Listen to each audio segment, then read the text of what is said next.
I'd like to welcome Ron Wilcox, who is the GOP Congressional Coordinator, and he has a message for us tonight.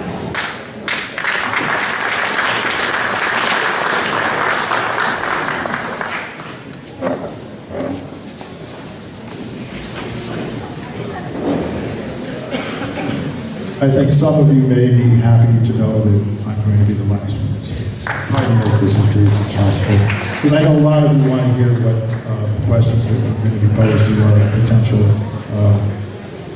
governor.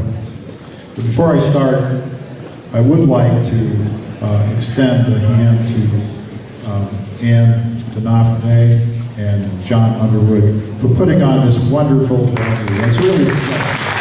The students who are here, the food, the raffle gifts, great job. Thank you very much. You truly represent the Republican Party. It's great to be here tonight in what I feel is a red portion of a blue state. I'm very proud to be a Republican, and I'm proud to represent Connecticut GOP as a congressional coordinator, work on my local RTC, and be chairman of the board for my town. I'm also very proud of the grassroots movement in Connecticut, and some of you may know me as state coordinator for Tea Party Patriots.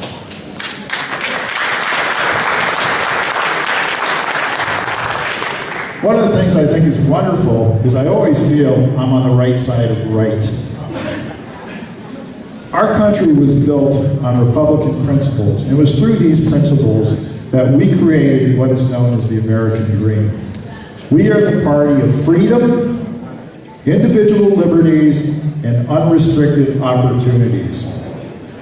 Our principles of constitutional law, limited government, and free market capitalism has been the foundation that built this great country.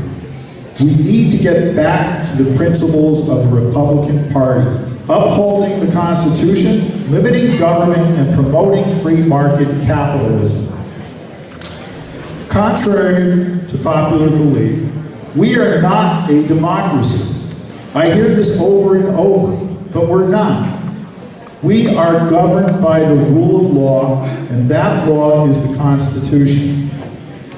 It is the roadmap for how our government operates. As Republicans, we must protect the Constitution from all enemies, both foreign and domestic.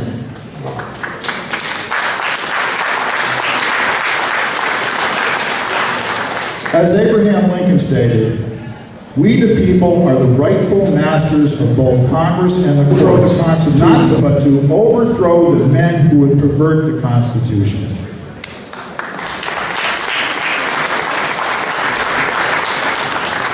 And we must limit government.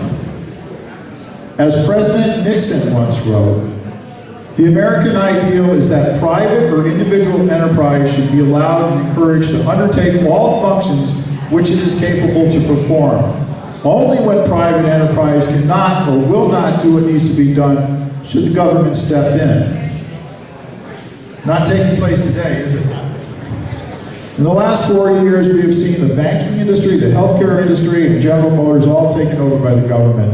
In Connecticut, about 1/3 of those employed are employed by either state or federal, or the state or the federal government.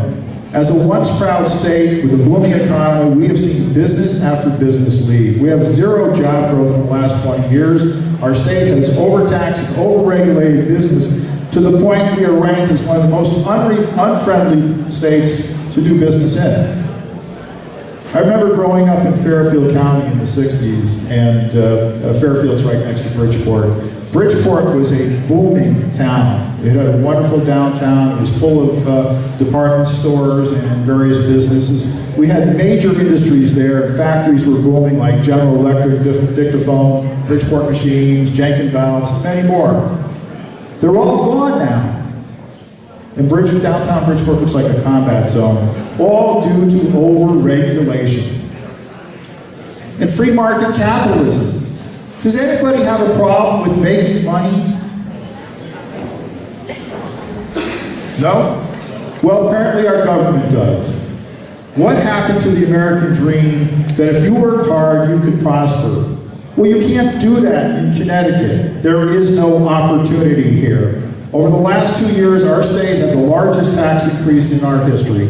Some 33 new taxes were imposed on us, and yet we are almost broken. We're looking at ways to find more funds. Seniors cannot afford to retire here and stay in their homes if they've spent their lives working to have a nice place to retire, and they can't do that. And our children who are graduating from college can't find jobs. As Margaret Thatcher once said, the problem with socialism is eventually you run out of other people's money.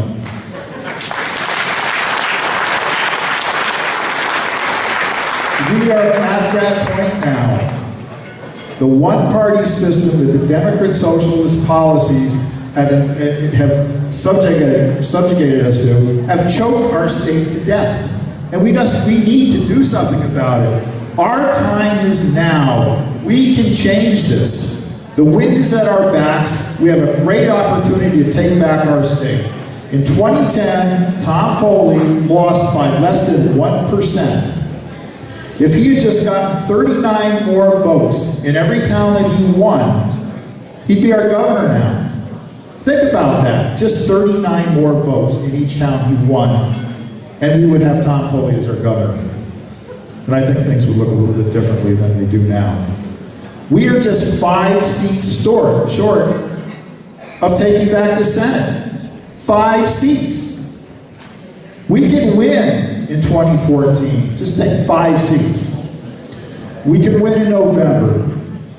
This room is full of a lot of great candidates, and more are emerging across the state. Let's support our candidates in the Republican Party. Let's get out there with a sense of urgency, and let's win in November. Thank you, and God bless America.